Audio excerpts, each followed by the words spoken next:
వెంకటరమణుని నేత్ర దర్శనము, నిరుపమ దేవుని నీలవర్ణుని నిజ దేవతాని దర్శనము, సడలింపు నగల సిరులు దొరలగా హరిమేను మెరయగా, పలుచని పచ్చ కప్పురపు పట్టె నామముల ప్రభలు విరియగా,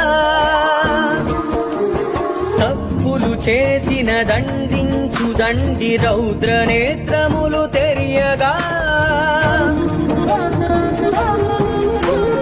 దరిజేరిన తన దాస బృందముల దరిజేర్చు కృపను కురియగా, గురువార గురుతర సేవా మహిమ వర్ణింపగ మా తరమా, నా తరమా.